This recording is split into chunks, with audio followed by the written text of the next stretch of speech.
Raid Ali is the executive member, founder for Alliance for Future Generations and Precious Plastics. Mr. Ali is a youth activist and climate champion from Fiji. He is a committee member at 350.org Fiji, an executive team member at Alliance for Future Generations, and the founder of Precious Plastic Fiji, Fiji's first youth-led social enterprise which provides a solution to plastic pollution. He has represented Fijian and Pacific youth in national, regional and international spaces to promote the significant roles that youth have to play in climate action, sharing their localized actions, aspirations, needs and visions, and at the same time promoting youth-led initiatives and best practices.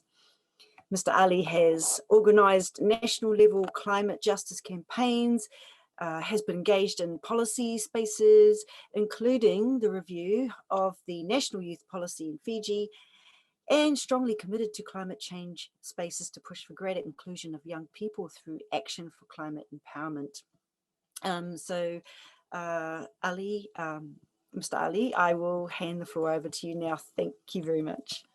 Thank you for that wonderful introduction, Catherine.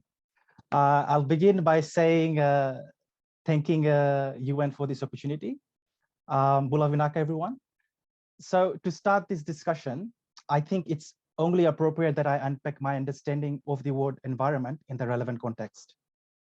The word environment means surrounding or conditions in which a person, animal, or plant lives or operates.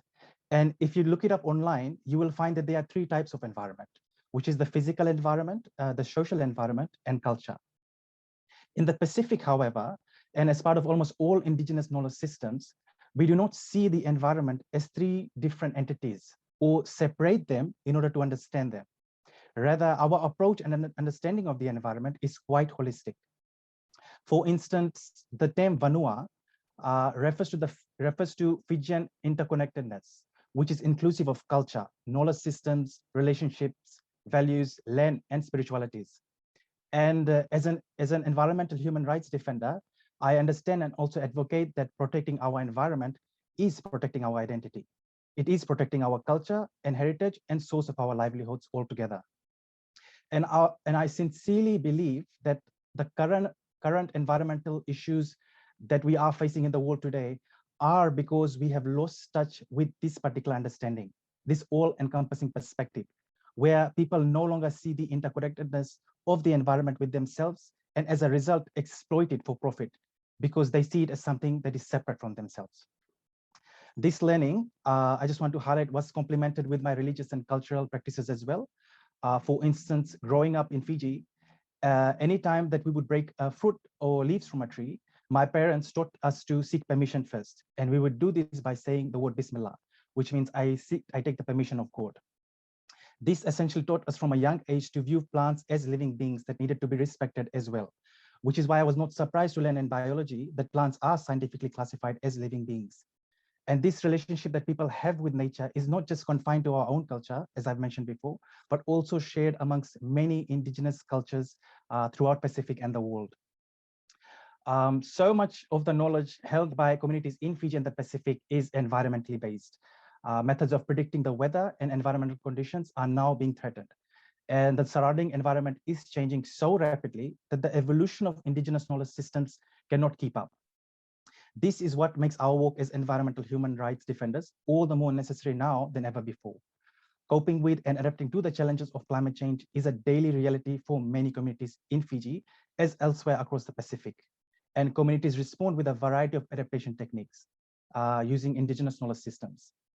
Among these different approaches, planned relocation in Fiji is a relatively new response to the effects of climate change, and one that is viewed as an option of last resort. Relocation is a complex process and often traumatic for those involved, because obviously no one wants to leave their home because our identities are rooted in that particular place. And it involves much more than just simply rebuilding houses in a safer location. It involves an intersectional approach, which includes providing the right conditions for people to rebuild their lives they once knew.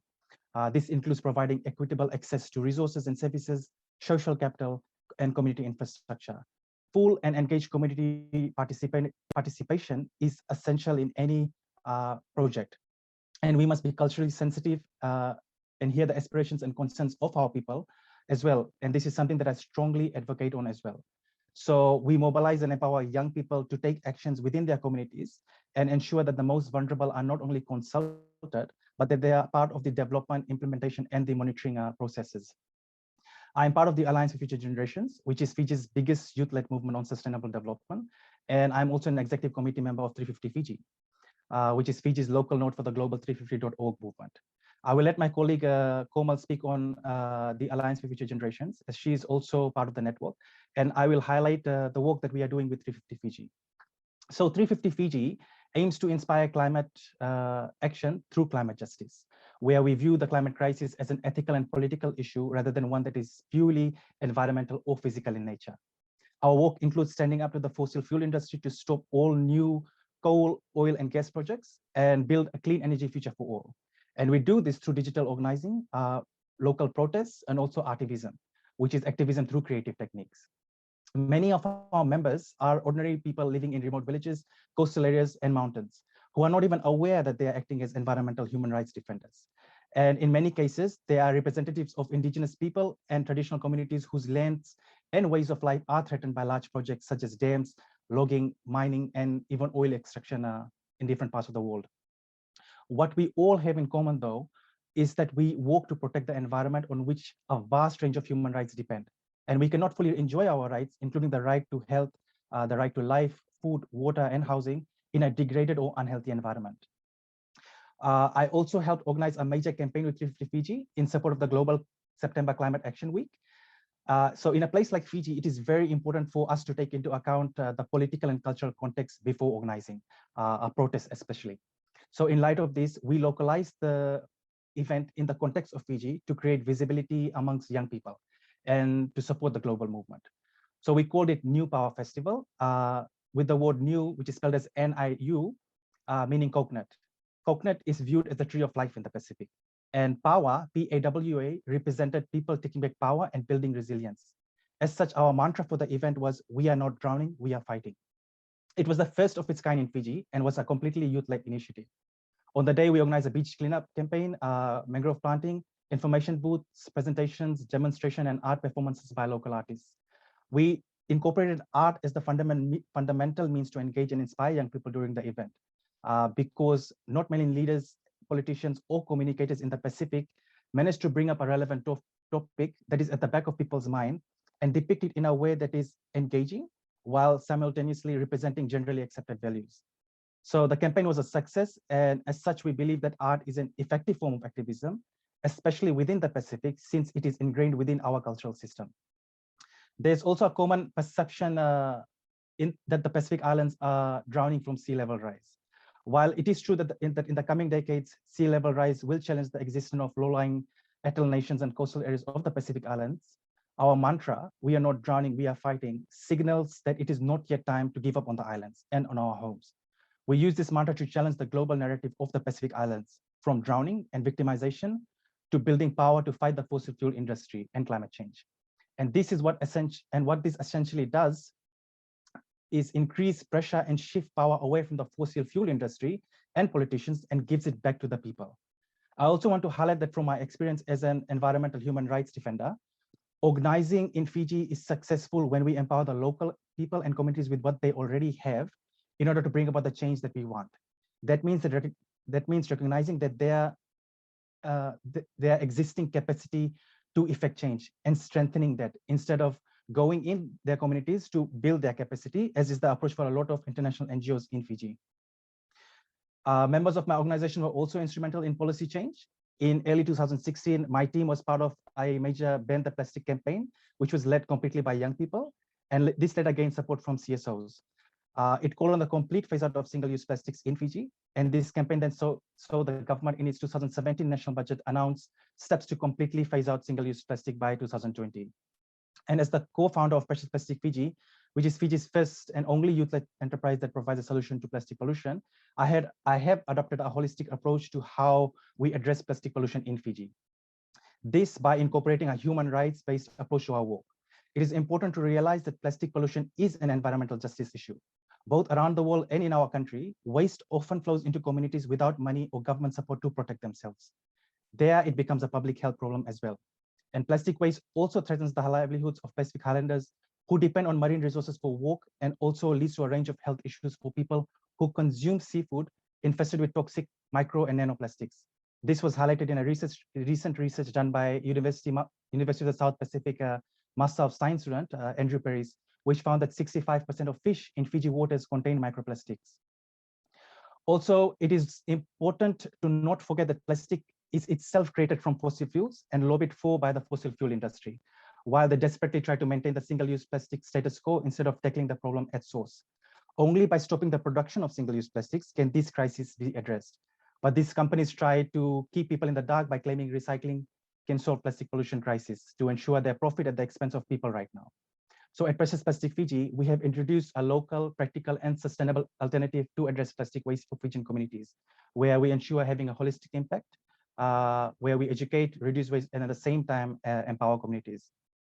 Finally, with regards to an intersectional approach to vulnerability reduction in the Pacific, I think the most important coherence lens is for us to examine the impact on the furthest behind.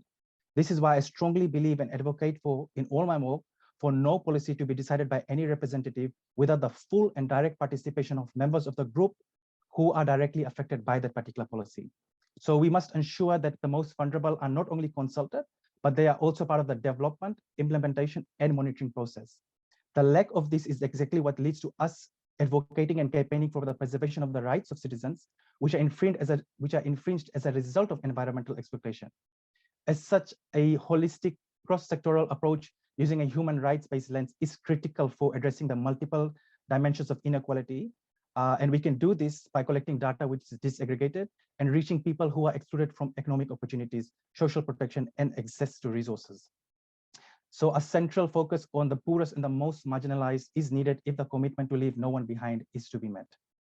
I'll end here by saying that the full enjoyment and respect of the rights of Pacific Islander communities are essential for achieving sustainable development, and therefore to deliver on the sustainable development goals. The work and efforts of the environmental human rights defenders in the Pacific, in consequence, does not only concern their communities, but are also of interest to the population at large. Thank you. Kia ora, and thank you, Dade, for that wonderful presentation. It's always inspiring to see our younger generations taking the floor. The enthusiasm is just infectious, and I'm sure you could have enlightened us on a lot more that the Youth Network is doing. And when you made the point, which I absolutely agree with, that we're losing touch with our connectedness with nature. And you mentioned that word vanua. The first word that came to my mind from my native tongue was wairua, which is spirituality and the spirit.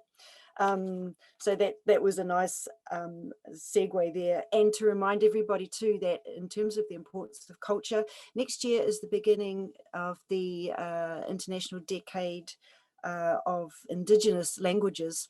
So there might be some entry points there to reiterate these connections between our environment and culture. For a whole decade, we can do that. So thank you very much, Saeed, and we'll come back to you in the Q&A. And now to introduce our next speaker, Ms. Komal Narayan, climate activist and member, Alliance for Future Generations Fiji. Ms. Narayan, aside from being a climate activist, is an ocean advocate from Fiji and actively advocates for ocean health and sustainability. And this year she is part of the official 16th Youth Conference team as the country coordinator for Fiji. She has participated in many youth-led events, Conference of Youth, UN Climate Action Summit, and international climate change conferences, COP23 and 25, and is currently working on advancing ocean-specific community-led activities through the Sustainable Ocean Alliance Pacific hub. So Komal, nice to see you again, and the floor is yours. Thank you, Christine, for the wonderful introduction. Well, good afternoon, everyone. And for this session, I thought that I would, like to speak more about human rights in the context of climate justice and the environmental issues, and of course, what situation we are facing here in Fiji and the Pacific, and how we can ensure that, the environmental human rights defenders are treated equally and their work is heard and recognized. So, of course, human rights express the entitlement of all people to be treated equally, to live their life in safety and freedom, and to be protected by their government. So many of our human rights, such as the right to life, health, food, and adequate standard of living, are adversely affected by climate change. We see the evidence of this, for instance, with each new extreme weather event and the devastation that ensues, such as death and the destruction of crops and property. We are seeing the adverse impacts of sea level rise in Fiji and the Pacific. Coastal communities are being forced to relocate. For instance, Fiji has over 400 communities identified to be relocated because of this issue of rising sea level. We are facing more frequent and intense cyclones in the Pacific region, which means more lives and households being destroyed. Without further action, climate change will continue to devastate people and the planet, and human rights will continue to be violated. When we talk about human rights and climate justice, it's not only about protecting the lives of activists and organizations vocalizing and advocating, but also to ensure that lives of those communities and individuals who are having to suffer the drastic consequences of climate change are also taken into consideration. These are individuals who have to think twice about putting food on their table for their family, thinking twice about having to send their children to school because they don't have enough money, thinking twice about accessing medical services. Climate change many a times contributes to an increase in poverty numbers as people lose jobs. For example, a coastal community who has to relocate cannot rely on fishing as their source of income anymore. So they have to opt for other farming practices that they're not trained for. And as Raid had mentioned in his conversation, we are part of a youth network called the Alliance for Future Generations Fiji, and we are actively engaged all over Fiji, which includes the rural and maritime areas as well. And we have over 370 members all throughout Fiji.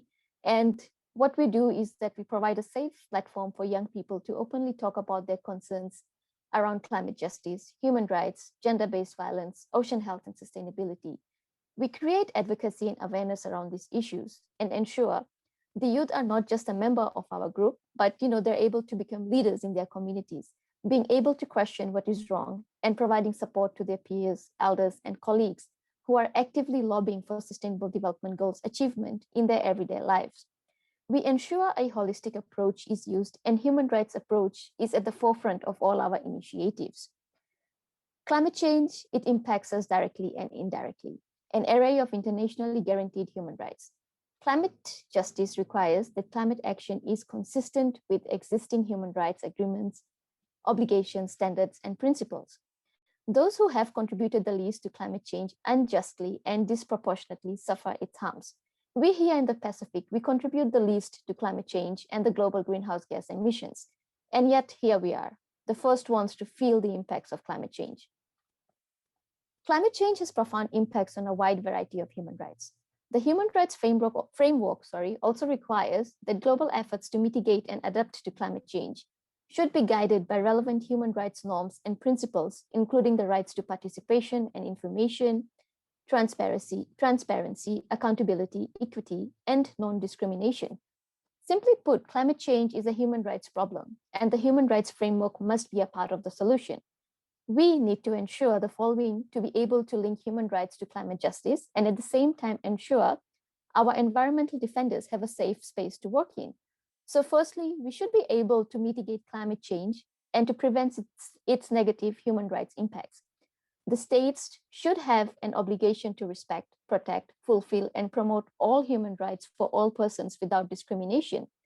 And failure to take affirmative measures to prevent human rights harms caused by climate change, including foreseeable long-term harms, breaches this obligation.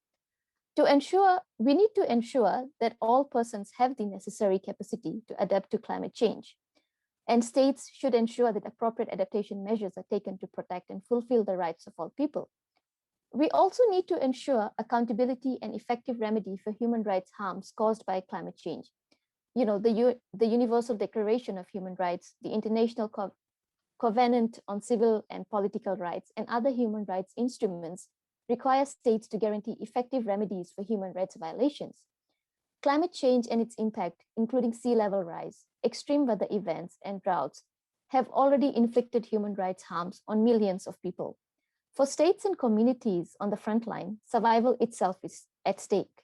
Those affected now and in the future must have access to meaningful remedies, including judicial and other redress mechanisms.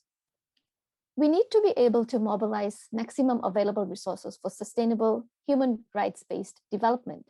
We need to ensure there's equity in climate action. The Rio Declaration on Environment and Development, the Vienna Declaration and Program of Action, and the Future We Want all call for the right to development, which is articulated in the UN Declaration on the Right to Development, to be fulfilled so as to meet equitably and developmental and environmental needs of present and future generations are taken into account. We also need to guarantee equality and non-discrimination. And of course, the rights of Indigenous people and actions are likely to impact their rights should not be taken without their free, prior, and informed consent. And this entails, at the very least, that states should be able to take effective measures against foreseeable and preventable loss of life. Climate change clearly poses a threat to human life, and I think it's about time that we start taking it seriously and start looking at the adverse impacts that it is having on the livelihoods of the people themselves, rather than, you know, always looking at it from the policy perspective. So yeah, that's all I have to share, and we'll be happy to answer any questions later on. Thank you, Christine. Sorry, Catherine. Kia ora, thank you, Komal. And I agree about the climate crisis situation that's posing a threat directly and indirectly, and perhaps that's something that needs to be reiterated with wider civil society, who maybe think about climate crisis just being about rising sea levels and icebergs falling away and floating into our Pacific, and the heat temperatures becoming quite extreme. But all those indirect effects are kind of knock-ons that we don't necessarily make the connection to, because you do have to make a couple of leaps before you think, that's the story of climate crisis and its vast and broad impacts on our lives, our jobs, our culture, our mental health, even things like that. So yeah, thank you very much for your presentation. You gave some good examples there. So moving on to our next speaker, we have Vishal Prasad, campaigner, Pacific Islands Students Fighting Climate Change. And Mr. Prasad is also affiliated with the World's Youth for Climate Justice, both of which, these are organizations that are working to seek an advisory opinion from the International Court of Justice on climate change and human rights. And he is also currently a Master of Arts student with the University of the South Pacific, and shares great interest in the field of human rights, international politics, and the nexus of these broad themes with climate crisis. So Vishal, I'd like to hand the floor to you. Thank you. Thank you, Catherine, for that introduction. And also to my fellow panelists for the insightful presentations that you've made. And I would just like to build upon some of the thoughts that you have shared in relation to environment rights and human rights. So it is by now very apparent that the two, environmental and human rights, are inextricably tied and have a lot of overlap. We can't just prioritize one over the other or have one without the other. The state of our environment is undoubtedly dire as we battle the climate crisis that is on track to reach and surpass the tipping points of various planetary boundaries, leading to a destabilized environment and planet. With the gravity of this crisis well documented and the need for action even more dire, we need to look at all avenues that can contribute to the protection and preservation of our environment. Rightly so, such discussions and avenues that prioritize environment rights are necessary. We must, however, consider a more global approach to preserving and protecting and realizing these rights because of the global nature of the crisis. Right to a healthy environment, along with these associated rights, the corollary rights such as the right to health, food, life, property, etc., is under threat by the climate crisis. And this has been mentioned very, very comprehensively by my other panelists. And these and it's important because the main agents causing the crisis, these crises and the effects that we see, are located outside our countries. In other words, there's a transboundary impact on our environment here in the Pacific to the actions of the nations that contribute to the climate change the most. The threat and the damage, therefore, is being done outside our borders, and yet we face the impacts of these in our surroundings. Sea level rise, ocean acidification, loss of biodiversity due to the changing climate, frequent droughts and cyclones, etc., are all examples of the impacts of the crisis that we all know very well that we face here in the Pacific. And it is also common knowledge that countries that contribute to this the most are the developed world. This transboundary harm to our environment severely jeopardizes our ability to enjoy, realize, and take ownership and control of our environments in the Pacific. In some regard, it would appear that the control switch is not in our hands, and our efforts towards protecting our environment as human rights defenders in the Pacific is largely focused right now on mitigating the harm that is already being done as a result of these transboundary activities. And while these mitigating effects and activities are equally important in salvaging our environment from the damage that's already been done, it's also important that we work towards addressing the root causes of this problem. One way, as identified by a number of reports, is to build stronger global and regional organizations and infrastructure that can enforce, control, and address these harmful activities and processes that are international and global, regional, and now local in nature as well. It is also equally vital that these international organizations and bodies are adequately strengthened to be able to undertake such tasks effectively. Now, regional organizations would be the same. Powers of such bodies, such as those that focus on human rights and environment, will therefore need to be rooted in international law and in human and environment rights. So far, these two branches of law have developed quite separately of each other, and it is vital that both of these bodies of law come together for this purpose. And we will look at this in detail later on as well.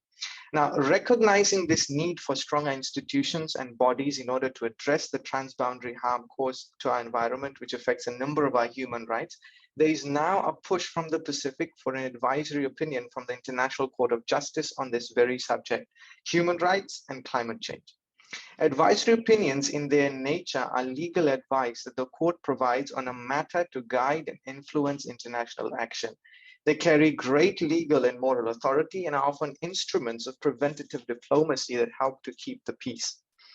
In their own way, advisory opinions contribute to the clarification of and development of international law, thereby strengthening peaceful relations between states. Such an advisory opinion on climate change and human rights would clarify the extent of states' climate obligations to protect people and the planet in the light of the current exacerbated climate crisis that we all face. This would be an objective declaration that would catalyze meaningful climate action and would provide much needed baselines for achieving climate justice. So how would such a determination benefit environment rights or lead to stronger institutions that can take meaningful climate action and then as a result lead to stronger rights? First, such an opinion would cement the consensus on the scientific evidence on climate change. This is important because there is so much debate about the reality and existence of man-made or anthropocentric climate change, and such levels of climate denial are huge barriers to appreciating the need for the right to a healthy environment and the need to protect the environment. With such an authoritative pronouncement from the court, it would go a long way in reinforcing the scientific evidence of climate change and also form the basis upon which such rights rest and support the agreements globally around this would in turn be a step forward for our rights-based approach to the climate crisis.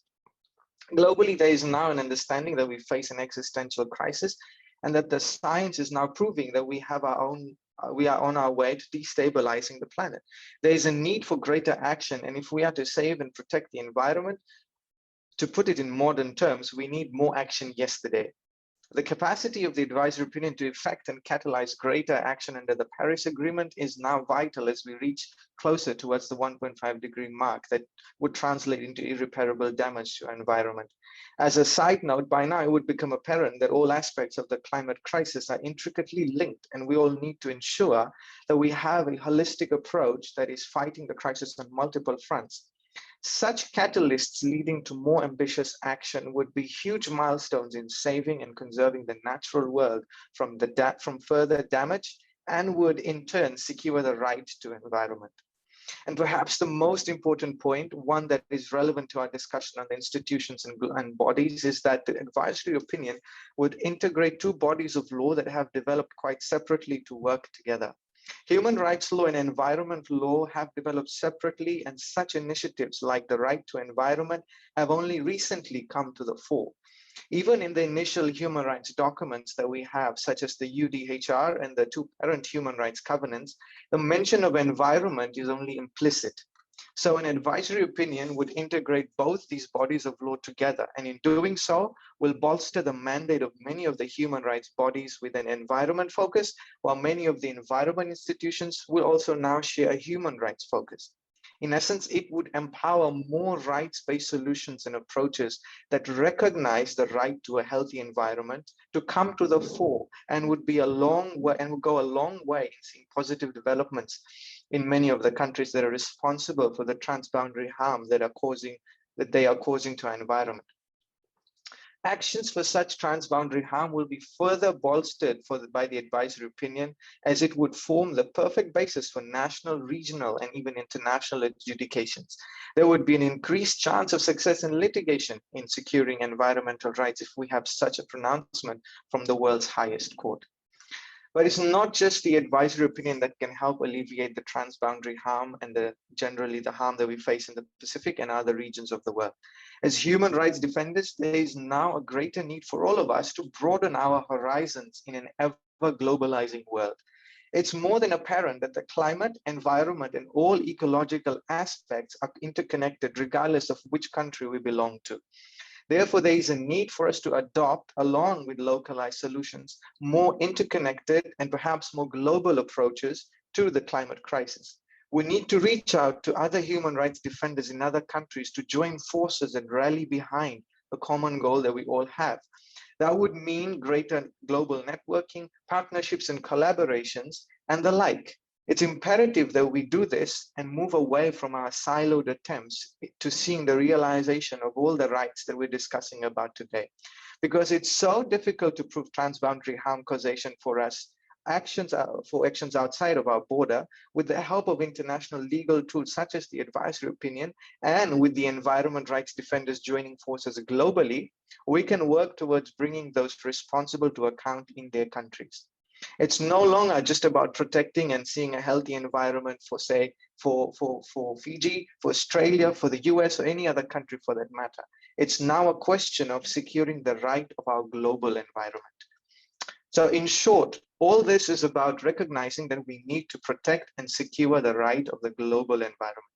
Initiatives such as the push for an advisory opinion recognize this fact and are great steps in seeing more potent and widespread protections and implementations of environmental rights, not just in the Pacific, but globally. Thank you. Thank you, Vishal. That was an excellent update on the judicial evolution and development of especially that interconnectivity between environmental and human rights law. And it's such a pity, was my thought, that Indigenous peoples have been calling for a holistic approach to resolving the complexity of our converging crises. We've been calling for that, saying it's a holistic and complex problem. So we need an integrated and comprehensive approach to resolving it. But it's only until there are judicial pronouncements, it seems, that the values of Indigenous peoples are actually verified. And also it's quite sad that it takes such a lot of energy from civil society to take these cases onwards and upwards through these mechanisms before we're heard.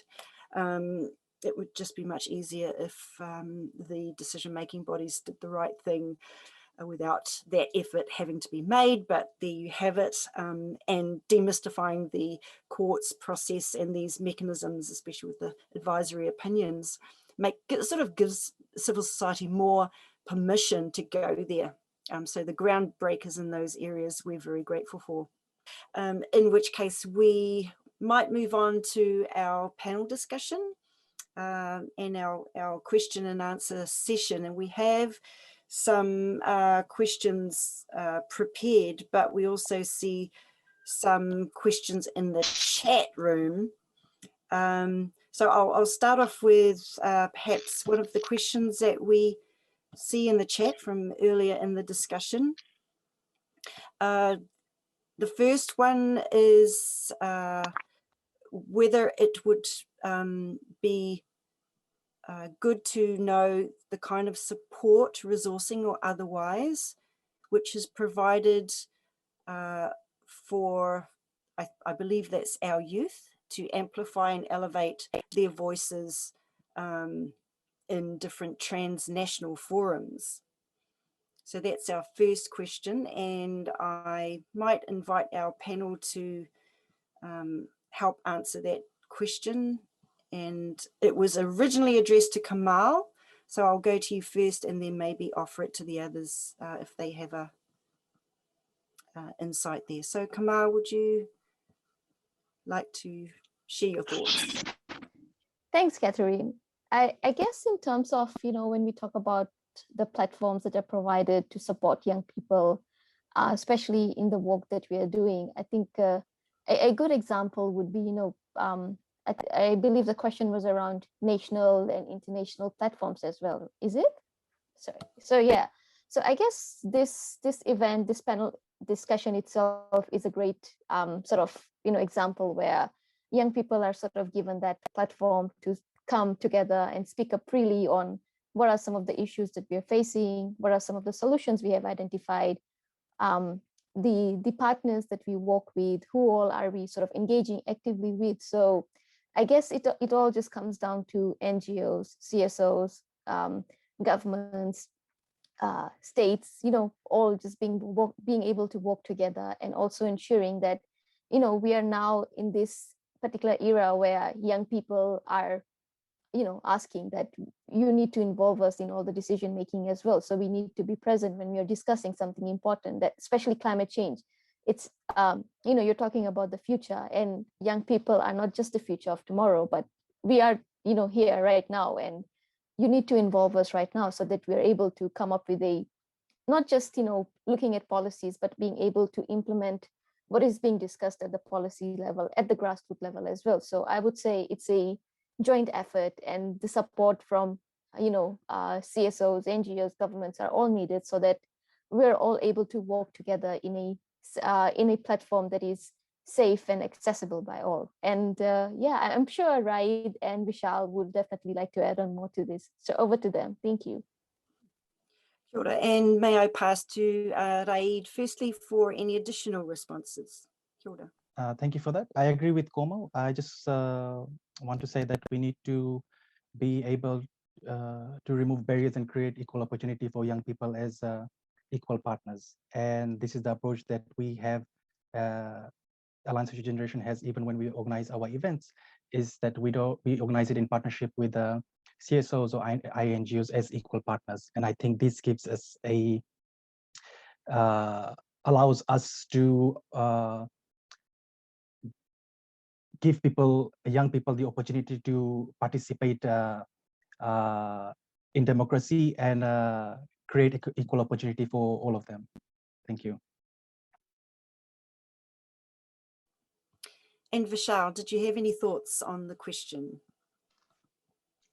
Yeah, thanks, Catherine. Just maybe briefly to add on, I think youth engagement involvement is very important, and thank you for this platform. And we can see a lot of young people involved there, and that's a great platform to show this.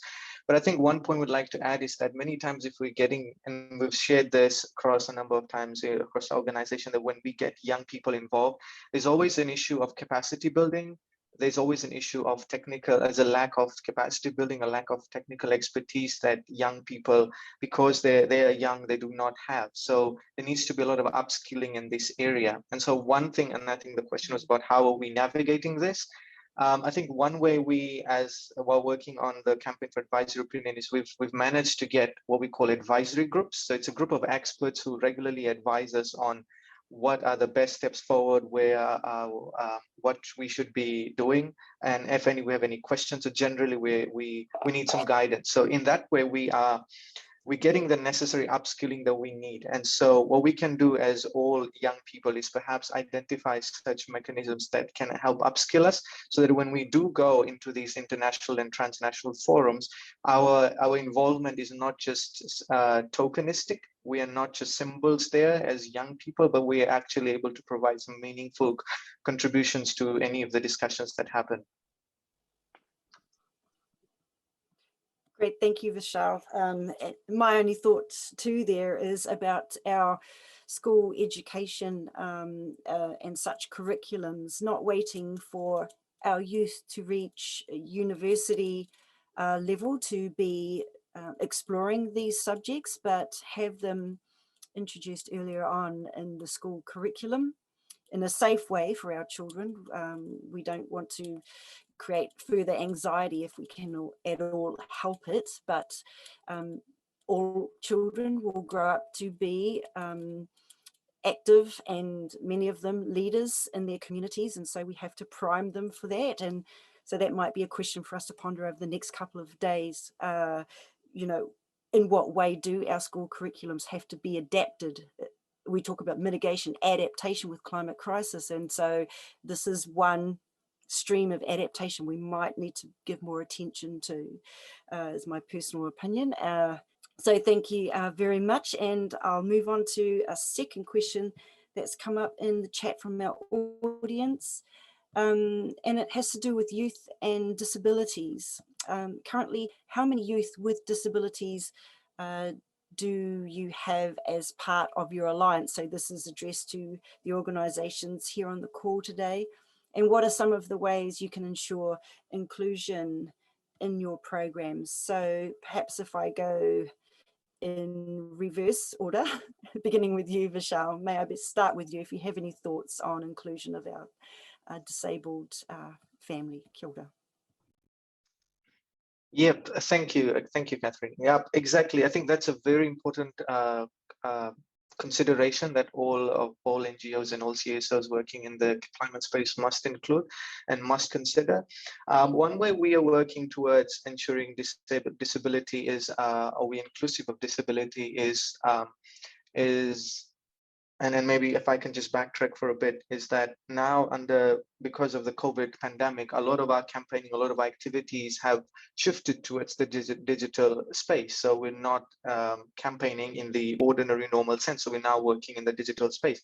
So a lot of this now brings up the question that how do we ensure disability inclusion in the digital space? And so for the past 2 years, we've been working in this space, and we've been trying as hard as we can to make sure our content, our material that we put up online, our forums, all of these spaces are conducive to disability and to allow these people to contribute in meaningful ways. For example, in the Solomon Islands, we organized an engagement activity, YEMSI, where we did a lot of effort, we did a lot of work to get people with disability to be part of the program. So there was a tree planting program, a massive tree planting program, an environmental awareness campaign, and we worked towards ensuring that the inclusion of people with disabilities was front and center of this. So while we're working on the ground to ensure that, we're also working in the digital space in the current time of the pandemic, that we try to get as many people, as many disability inclusions as possible. Great, thank you for that, Vishal. And if I can offer a response from Raid at this time. Thank you for your question, Dipti. So in terms of the Alliance for Future Generations Fiji, we have about 450 plus members throughout the country who are part of the network, and about 15 of them are currently members with disability. So we ensure inclusion by including them in all our programs, and we consult them as well during the planning stage of our events, and then get back to the organizers to facilitate their participation. Even in consultation and virtual events, we make sure that it is as inclusive as possible. For example, in all the previous events that we've had so far, we've included a sign language interpreter as well as part of the virtual sessions that we've organized. And if they are not, then we ensure that it is included in the event budget. In addition, as I have already mentioned before, in all the work that we do carry out, we ensure that we collect disaggregated data, which then supports our policy positions when we represent the country or the young people in different forums. Thank you very much. Disaggregated data is, yes, a major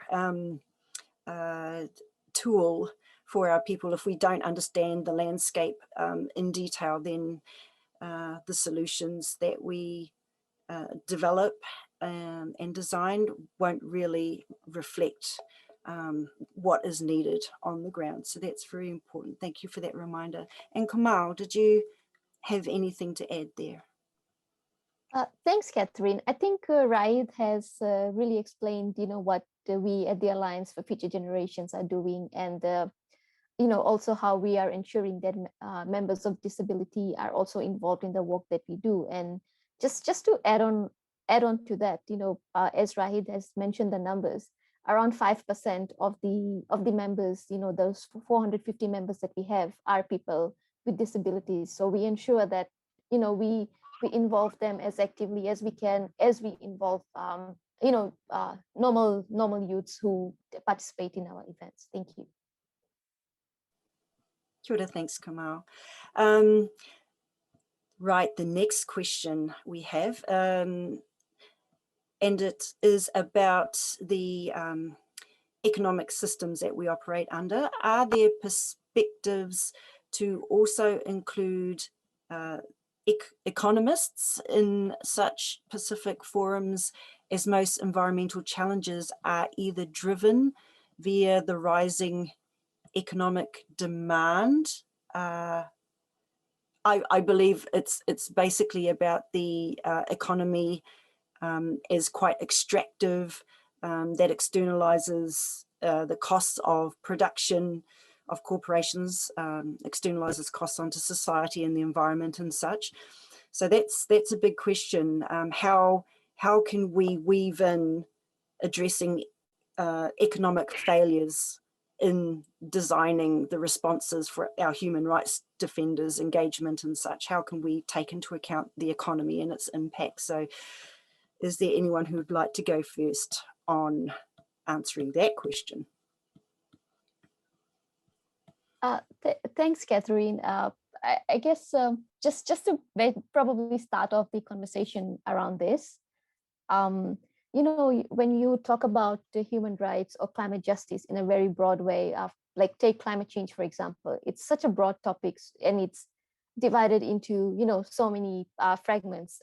We have climate mitigation, we have climate adaptation, there's climate finance. So, that particular section on climate finance sort of ensures that the economy point of view, the economic situation, the perspective, when we talk about money, finances, it's all taken care under that. So, and just to add on, like, when we come down to the organizations that we're representing today, how do we ensure that is done? Nobody really has a climate change, exact climate change qualification, rather. We all come from, various professional backgrounds and different qualifications. So even for the Alliance Network, we have members who have, background in accounting, or they've done economics, but over the years, they've formed an interest in climate change. So they, we try and fit them into the group where they can, look at it from the perspective that they have their qualification needs. So, giving them that opportunity to look at it from a financial perspective, and then, or an economic perspective, and how they're able to contribute to the work that we're doing. So that would be from my end, Christine. Thank you. Kia ora, and may I just bat the question to our other panelists, if either of you would want to speak. Thank you, Catherine. I'll just add on by saying that I think that an extensive body of work by economists would provide key insights into the aspects of sustainable development, which is very much needed. And at its best, I think this work would integrate work by other natural and social sciences into a policy relevant framework that would demonstrate the rich potential for collaboration among economists, natural scientists, and social scientists on the various sustainable development challenges we face. Thank you. Social scientists. Yes, I do believe there should be a diverse range of experts, not just in the environmental sciences, but also about human psychology and how societies and cultures are impacting on our environment. And I do note there are many new ideas, maybe not new, but they're emerging into the public consciousness about different economies, such as the circular economy and donut economics and such. And they talk about having this environmental limit within which economies should operate, and also a social floor below which we should not go beyond. And that's really talking about the human rights standards. We shouldn't fall beyond those standards. So within that realm is where the economy should be operating. But I'll pass to you, Vishal, if you have any thoughts on that. Kia ora. Yeah, thanks. I think one way we can look at this is, and then this is another discussion that's rights for versus the right to sustainable development, which I think counts for or brings the economic argument in. So I think it's about time we stop looking at the economy and the environment separately, and then we start looking at them together. And I think the right to sustainable development, especially for developing countries like the Pacific, we often have to balance these two important considerations on our development and on the protection and conservation of the environment. So I think the right to sustainable development and meaningful sustainable development mechanisms will help us to merge and bridge both of these economic and environmental considerations together. Thank you. And in earlier sessions, it has already been mentioned about the UN Guiding Principles on Business and Human Rights. There is a Business and Human Rights Treaty being negotiated right now. The question is, where are the Indigenous voices from the Pacific, women's voices, and we should ask youth voices in those high-level conversations. I believe we have time for perhaps a couple more questions for discussion before we start winding up at 5 minutes to the top of the hour. And we have a few questions here prepared. The first one is, what is a major impediment in the Pacific region for environmental human rights defenders in their work in protecting the environment and human rights? So if we can think of some of the barriers that are really interrupting and disrupting our work, maybe some that we haven't quite touched on or we'd like to elaborate on a bit more in the discussion. May I just ask perhaps Komal first, if she'd like to begin. Thank you, Catherine. I think we have pretty much, had conversations around most of the, so on most of the, what we feel has been important. And just to sort of add on to the conversations or what we have already mentioned, how here in the Pacific, we, culture is sort of like, is reflected in everything that we do. And there are many times when there are many topics or many conversations that we're having, but, out of respect, out of culture, you're not really able to talk about it as openly as possible. And especially in the case of, women environmental defenders, where, you've seen, or we are seeing that gender-based violence has been really, they have been really been affected by that. And now with this current COVID situation, with people having to work from home, staying home, how you have to spend, more time at home. And if you are in that situation, you don't really have a way out of it, So I guess with all these conversations going on, we should be able to talk about it much more openly and have, more conversations around it. And, even with the COVID pandemic, we're lucky that we're able to have such conversations virtually and, are able to reach audiences from all over the world. So just that, and also just to, for youth from all over the Pacific, not just young people, but the elderly as well, to not let culture or personal opinions sort of come in the way of what's right or what's wrong. So being able to support the work of the environmental defenders, be it young people, women, or people with disabilities, or the LGBTQI population. So just being able to support the work that we are doing, the work that they are doing, and making sure that they have a safe space to operate. Thank you. Kia ora, and if Raid or Vishal had a thought, or also on this next question, which is whether or not we think there needs to be more attention given to the establishment of a regional body of some kind in the Pacific. We do have Piango, which is an organization that has this work of bringing together NGOs to work collectively, but a mention has been made in the chat about the EHRDs agreement. I believe is that for South America, perhaps. But if there was to be some sort of Pacific regional agreement around environmental defenders, would that be useful, or some kind of a body which could help protect environmental defenders, especially when in our Pacific, not all of our governments have national human rights institutions established, so there might still be some gap there in terms of protecting our defenders. So over to you, Vishal.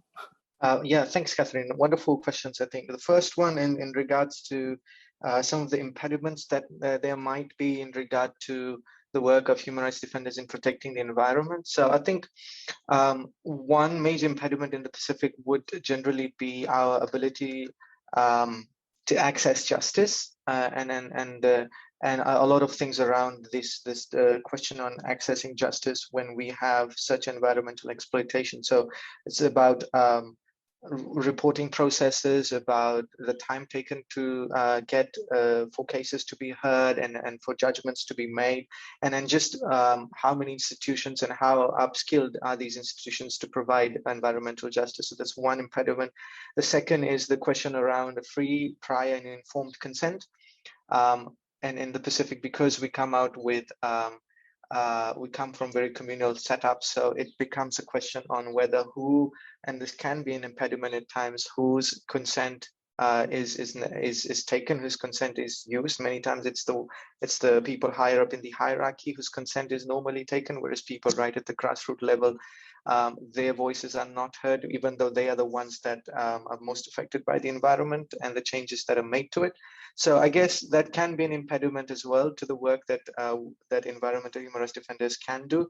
And also just generally, if we're talking about taking environment and looking at through the lens of rights, I think there's also a lack of understanding amongst the general public into looking at environment through the lens of rights. So it's not that it's just shared among the academic community or people in our circles right now, but it's to the grassroots people, the understanding of the environment in the context of rights is missing, and I think that can be an impediment.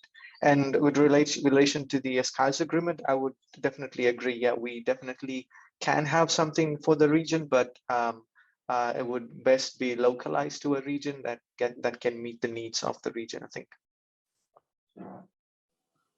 Thanks, Vishal. Rai, did you have any further comment to add very briefly before we wind up soon? Thank you. Thank you, Catherine. I'll just add on the impediment that environmental human rights defenders face in the Pacific region. Because of the nature of Pacific Island communities being small and intimate, it is very difficult, I think, for Pacific Islanders to speak out against someone who is related in one way or another. So the cliche of one good turn deserves another walks many a time to the detriment of people's rights being eroded. And this is because a perpetrator could be someone who has done a major favor for the family, an individual, or an entire community. And this favor is not forgotten, especially within the traditional cultural setting. This walks to the obstruction of holding violators of environmental human rights accountable. I think that's one of the major impediments in the Pacific region. Thank you for sharing that insight. A good reminder there too.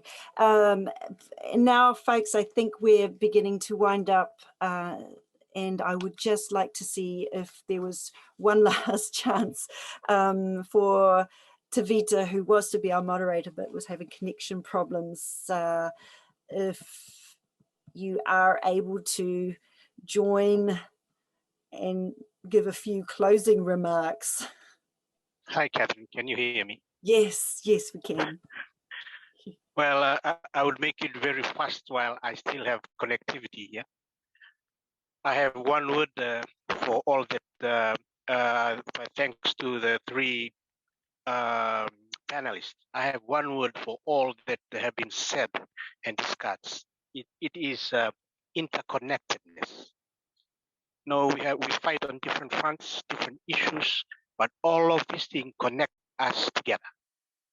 That is, from my perspective as an Indigenous rights defender, it's the real meaning of what to be an environmental defender, because it connects you with the land, the sea, and everything that's within it, in the sky and below, within and without. So we are forever connected in this issue as one people, as one nation, as people of one planet. So it is a wonderful thing. And I thank our panelists, young people who are doing incredible work. I really take my hats off to you, Komal, Vishal, and Raid.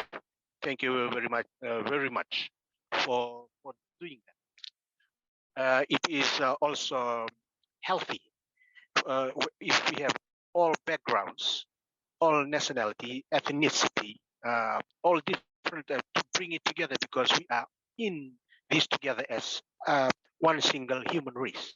Even though we are diverse, that is what unites us together. And we are all part of this great mystery, diversity, yet in one unity of humanity.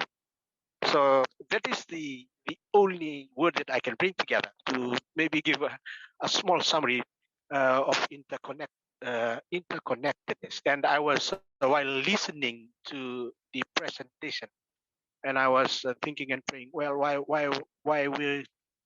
why can I not come through? And this is exactly the problem that we have: the lack of connectivity between people, government, land, with God Himself. We lose this, we lose everything about it. So maybe the connectivity issue was just a call sign to call us to unite. We can only have this issue addressed if we participate in solidarity, and then we can have a real impact on all fronts. If we are if we all only go in our own organization, in our own issues, I think it'll be very hard. But if we unite and we bring together as a common home for all humanity, for the good of everyone, I think we can win the battle. Thank you very much.